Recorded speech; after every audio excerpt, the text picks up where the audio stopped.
Was really excited when Mira asked me to come here and talk about my research in workplace dignity, and particularly my research in qualitative methods.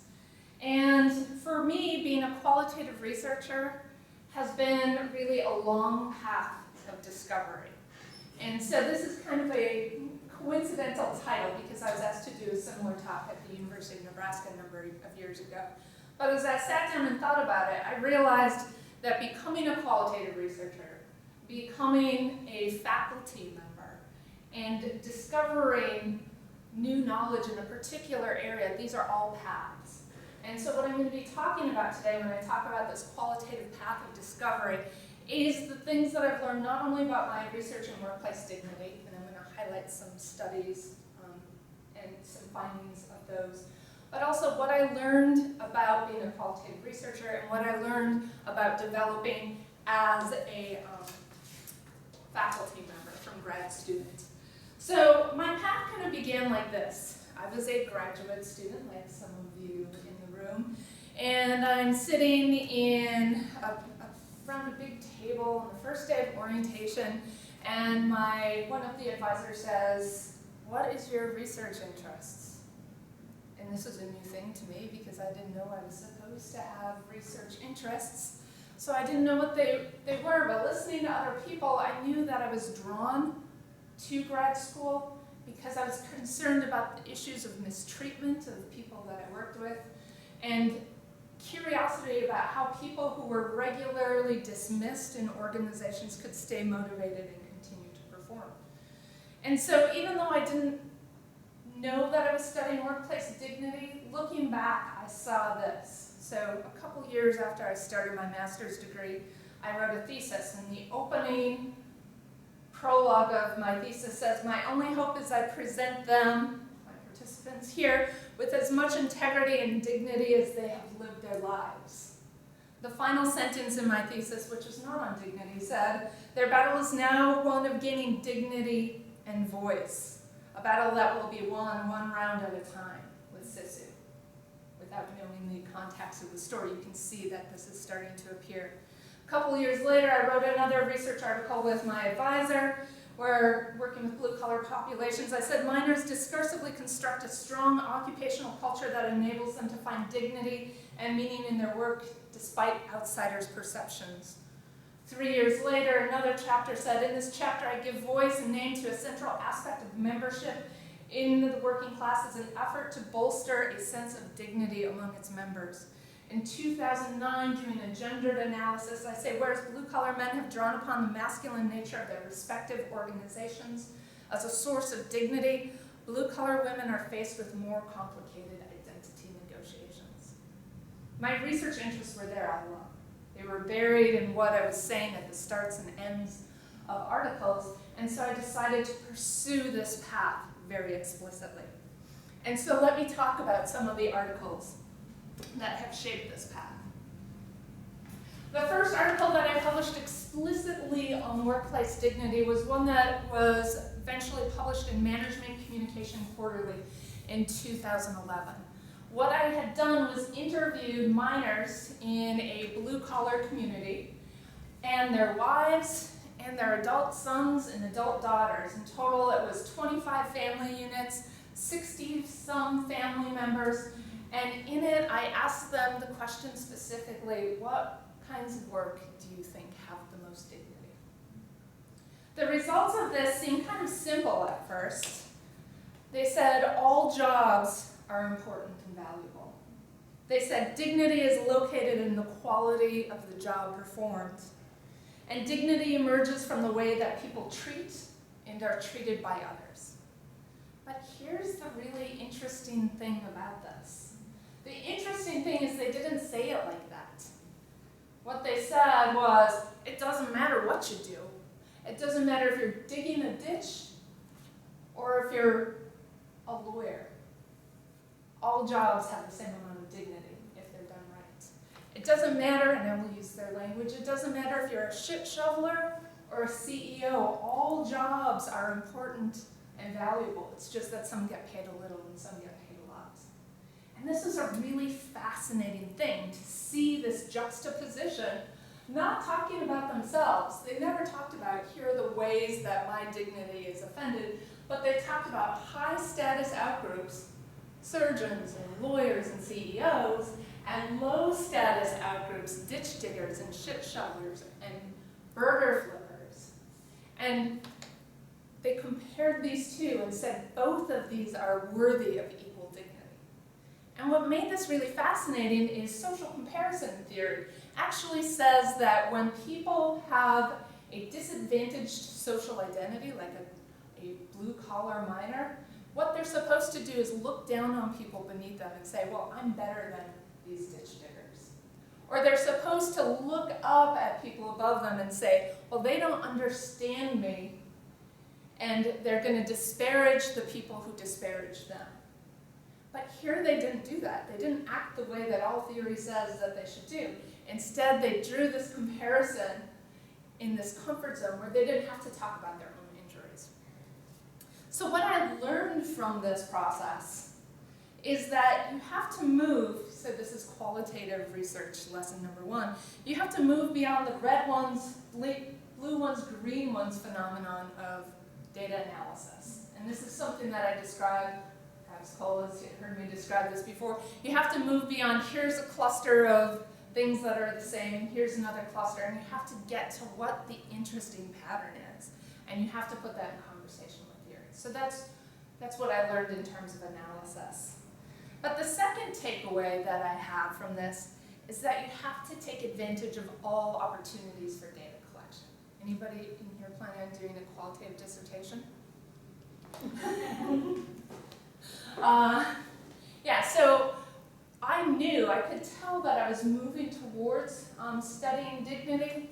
And so when I was sitting down to interview people for my dissertation, which had to do with deindustrialization, I thought, when am I ever going to have 62 people that I can ask this question? So take advantage of those opportunities to collect data. The second study that I want to talk about is about the Foxconn Corporation. How many people have heard of Foxconn? All right, they are the electronics manufacturer that makes your Xboxes and your iPhones and the wires at U of L that plug your desktop computer to the internet. There's this great quote that says, someday we predict that everything in the world will be made at Foxconn and sold at Walmart. That was one of my favorite quotes I stumbled upon in this research. What happened with this study is I was teaching a graduate seminar in workplace dignity, and I had some graduate students who were really interested in this because they were from China. And what was happening in 2010, if you recall the news stories, is young migrant workers in their late teens and early 20s were committing suicide by jumping out of the windows of Foxconn factories. More than, I think it was 14 people within a span of 10 months had taken their lives, and there were also some failed attempts that left people permanently paralyzed. It was a devastating time, and the response to it from Foxconn, from Apple, from some of the other employers is, no, we totally support the dignity of workers. But reports coming out of Foxconn was that there was no dignity at all. So what we did is we did a case study, and I partnered with 2 grad students from China who were able to read Chinese language newspapers and do translations. We also did some analysis of some secret reports coming out, undercover investigative journalism, as well as some locally produced reports to examine through a workplace dignity framework. And what we found is, yes, every condition that sociologist Randy Hudson identified as harming dignity was evident here. They were overworked, often working 80 or more hours a week, often without being paid overtime.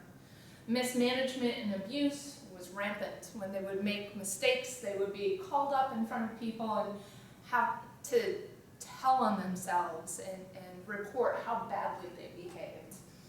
They were yelled at and they were struck. Incursions on autonomy ranged everything from requiring them to eat all of their food in the cafeteria, telling them what time they were allowed to go to bed, not allowing them to walk on the grass, to all kinds of little tiny incursions. And so one of the takeaways here is you have to chase the story. People really cared about this Foxconn story at that time. And so what we did is we did the analysis, we had this framework, we sent it off for review, and yet the reviewers said, it's an interesting case, but it's not interesting enough for publication. And the reason why is that there wasn't that theoretical connection. So what we did is we returned to look at what was theoretically happening, and what we found in all of this is that Goffman's idea of total institution exacerbated all of those conditions. So we brought in a framework of total institution, which is this idea that some organizations are 24/7 surveillance, right? So you live at the organization, you're controlled by the organization, you live in a batch lifestyle, so you eat together, you go to work together, you clock out together, you go to sleep together. And that these exacerbated the conditions. So for example, an overwork exacerbation is, if you could imagine, maybe you've all heard the story of Steve Jobs, and he didn't like the smudginess of the glass on the iPhone, and then he wanted this better glass, and so he says, oh, we need better glass. What happened at Foxconn is they went immediately, woke people out of bed, gave them a cup of tea, and sent them to their production line for 12 hours. Well, that wouldn't happen if you were sleeping in your own apartment off campus. So that would be a way that total control infiltrates. So again, the takeaways here is, one, sometimes you need to chase the story in the moment, but two, the story is not enough, it has to be connected to theory.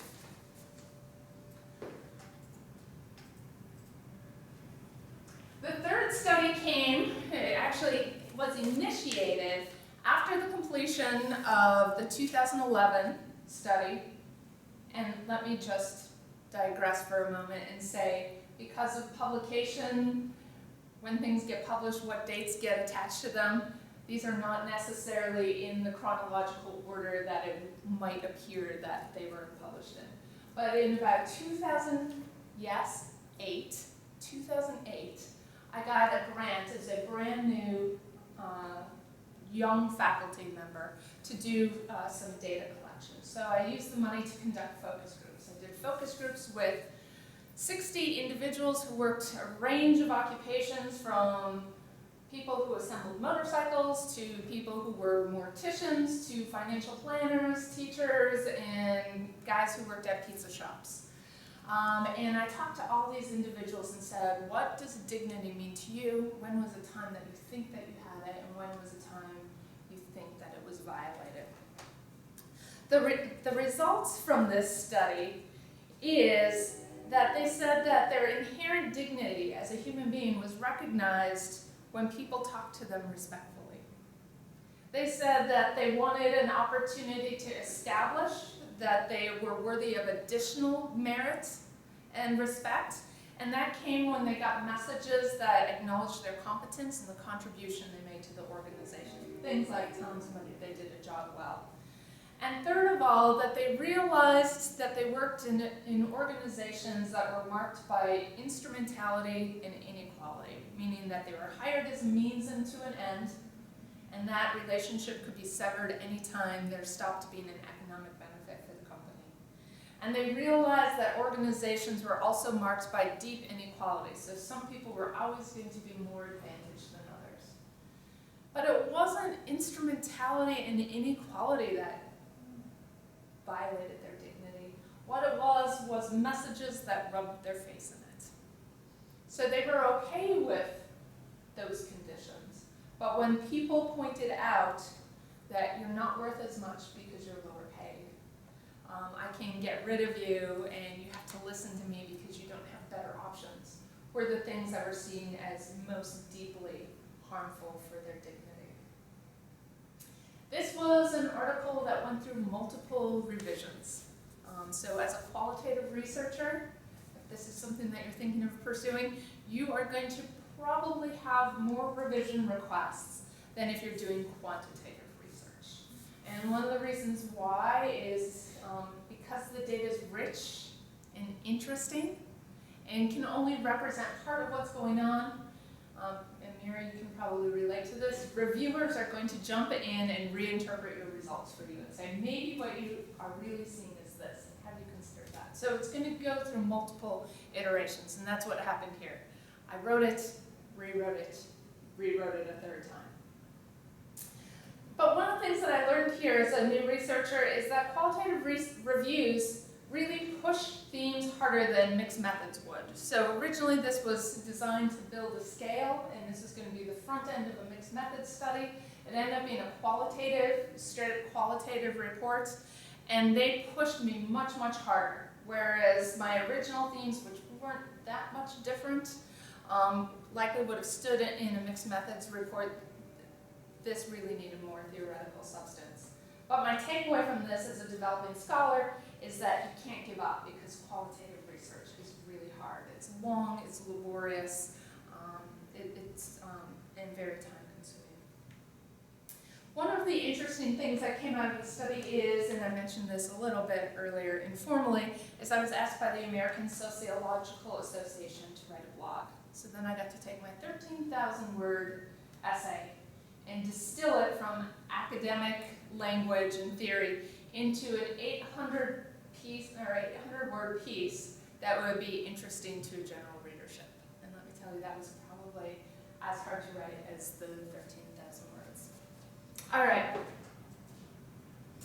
The next study I conducted was one that I did with one of my graduate students from the University of Nebraska. So again, this is part of my development as a scholar, moving from somebody who was doing research with my advisor to research independently to then advising people who were doing their own qualitative research. She wanted to do a dissertation examining the workplace dignity experiences of LGBTQ employees. And this was a really interesting and, again, time-consuming project. She interviewed over 35 LGBTQ individuals about their experiences with dignity. What were the things that affirmed their dignity? What are the things that violated dignity? And then she wrote up a dissertation that she successfully defended, and it was time for her and I to collaborate to write a piece that could then be publishable. And how many of you have worked with some of us have worked with advisors, so that can be a challenging process on both sides. So I got to see that the great work that advisors put in, which of course made me appreciate my own terrific advisor that much more. And what we found is that at first she was doing a little bit of that red ones, green ones, blue ones kind of analysis, where she's like, some people said this, and a lot of people said this, and a lot of people said that, but we weren't really getting to what was interesting. So we went back to the basics, and using qualitative data analysis software showed her how we could pull out just the answer to the first question, what does dignity mean to you, and look for recurring patterns.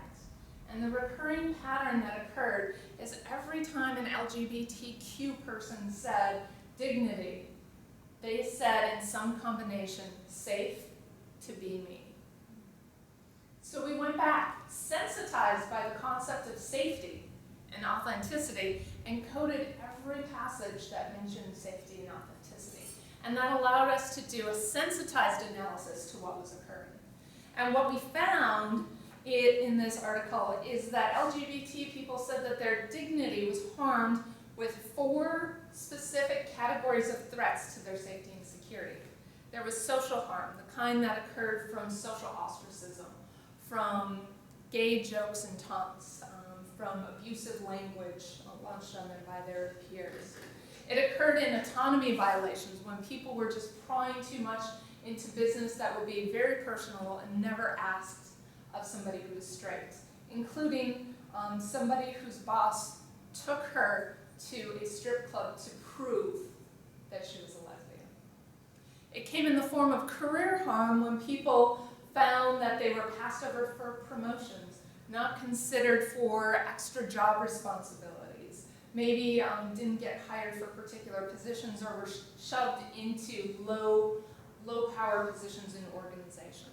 And it also came in terms of physical harm, both real harm that was inflicted upon them and threats of harm. So there was a transgendered person who was really concerned about her safety actually his safety should he become pregnant because he was still physically able to carry the baby, and had a plan in place for how he would deflect that harm.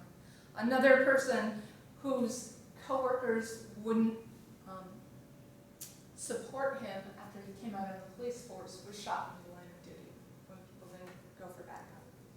So they engaged in a range of dignity protection strategies. And so you can see all of their identity work and other things that they did were all designed around bolstering the safety and authenticity. So they avoided harm by seeking out safe spaces and avoiding dangerous ones. So figuring out what cities to live in, what employers were safe to apply to. They deflected harm with sexual identity management strategies, which include a range of passing and also coming out slowly after they tested the waters. They offset their identity devaluations by emphasizing their instrumental value. And they created, when they were safe enough, safe spaces for other people to express authenticity and dignity. And my takeaways from this is, yes, you have to dig deeper into that analysis. You have to find some kind of hook that unites your analysis together, your findings. But a second takeaway from this is to realize when you do qualitative research is that you have a really rich mountain of data that can be used for other things. And so my graduate student and I wrote a case study that is now part of a teaching book on organizational communication. And what we did is we pulled excerpts from many of these stories and blended them into a hybrid fictional character where people can discuss in the classroom how organizations might create better cultures of dignity for their employees. So it's a really great opportunity to make that connection back to teaching. And so that takes me to the current study. And I'm going to set this up a little bit and then turn it over to my colleague here. I was sitting one day at a brand new university, University of Louisville, with a colleague who was straight up quantitative researcher. In fact, more of a mathematical modeling kind of person with an engineering background. And I said, hey, you know numbers. Maybe you can help me through some data. And we had a really fascinating opportunity to work with a data set that is a qualitative, quantitative, qualitative type analysis. So in the late 1990s and then extending into the early 2000s, Randy Hudson, who was a sociologist at Ohio State University, got a NSF grant to content code more than 200 English language book-length ethnographies. And what he did is established a huge list of variables related to the sociology of work, and each one of these ethnographies was then coded. How many employees? What is the gender breakdown of the workforce? Is there abusive supervision? Do they have autonomy? Went through a whole bunch. And he eventually wrote this book called Dignity at Work. And in it, he identifies 4 basic conditions of dignity: overwork, mismanagement, and abuse, paradoxes of participation, and incursions on autonomy. But when you read this much closer, you realize that he doesn't actually talk about dignity. He doesn't define dignity very well, other than a couple passing sentences in the first chapter. And in fact, in follow-up articles, he actually says, no, dignity is kind of an umbrella term for good work. So he never really defines dignity. At roughly the same time, Sharon Bolton, over in the UK, was writing a book and several other works on the dimensions of dignity at work. And she was kind of laying out this theory that was saying there's subjective dimensions of dignity and objective dimensions of dignity. And if we think about these as 2 different things, we might be able to see more about what's happening in the workplace. But here's the thing, she never tested it. So now we have this great opportunity because Hudson never defines dignity. Even though there's hundreds of variables, not a single one is dignity. And in all the articles that he writes that have the word dignity in it, every single one, he uses a different combination of variables. And then we have Bolton, who has a whole bunch of variables, or a whole bunch of theory, but no data. So we put those in conversation with each other. And I was joined by a couple colleagues who had quantitative expertise. I would lay out the model, they would run the numbers. Then we found some really interesting findings and needed to resort to a qualitative reimmersion. And that's when Cole joined the team. So I'm going to let him talk about what he did from a qualitative standpoint. Thanks. You didn't get a handout, did you? Sure. So my name is Cole Kreider. I'm a PhD student over in the business school in entrepreneurship. And Dr. Lucas was kind enough to include me on this study. Actually, before I go to the QCA stuff, so what we found that was unexpected was the relationship with autonomy and dignity. And what we'd expect is for the higher level of autonomy to be related with a higher level of dignity. But we saw in the analysis we did was that autonomy was actually negatively related with dignity, which is odd and is against what the research would suggest. And so what we ended up doing was something called QCA. And what I'm going to do is talk just briefly about QCA and then a little bit about the way we incorporated it in our analysis and then a couple of examples. QCA stands for Qualitative Comparative Analysis and is basically a hybrid from quantitative with qualitative. So instead of using correlations, QCA uses Boolean algebra truth tables, zeros and ones, where the condition in a case, in this Vesco's cases, if a condition is present, it gets a 1. If a condition is not present, it gets a 0. And so what you're trying to find is a causal relationship through this 0 and 1 relationship, if that sort of makes sense. It was developed by Reagan out of UCLA, and Feist, I think his name is at USC, who's also a really prolific QC researcher as well. So what we did was created a much more complex table than this, with all of our case IDs, and we were looking for when counterproductive workplace behaviors had interesting relationships. This is secure terms of employment and safe and healthy working conditions. The column you don't see here is autonomy is 1 in each of these 6 cases. We're trying to find what is a causal relationship between a condition with the outcome of high counterproductive workplace behaviors and low counterproductive workplace behaviors, looking specifically at autonomy and what other mechanisms might be going on. And so here you can see when secure terms of employment is medium and safe and healthy working conditions is high, then we have counterproductive workplace behaviors being present. Also, when secure terms of employment is low, safe and healthy working conditions is medium, then we've got a lack of counterproductive workplace behaviors. So we saw this in the QCA analysis that we did, and then the next question is, okay, so what's really going on here? So I went back to the cases, and 3 examples that I want to mention. The first one is called On High Steel by Cherry.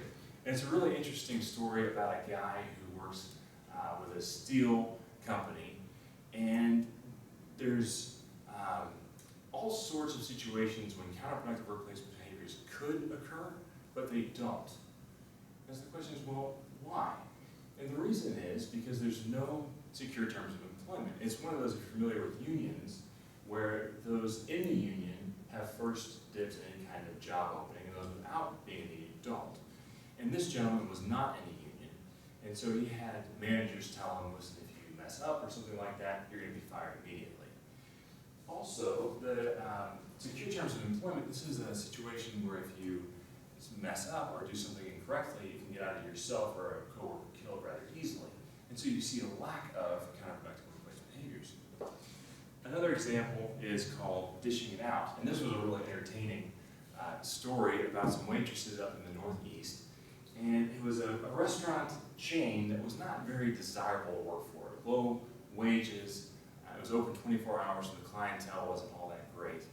But what they had was high levels of autonomy, and they had a high level of secure terms of employment, so much so that waitresses would show up late, they wouldn't show up at all. One waitress stole from the cash register and was rehired 3 weeks later.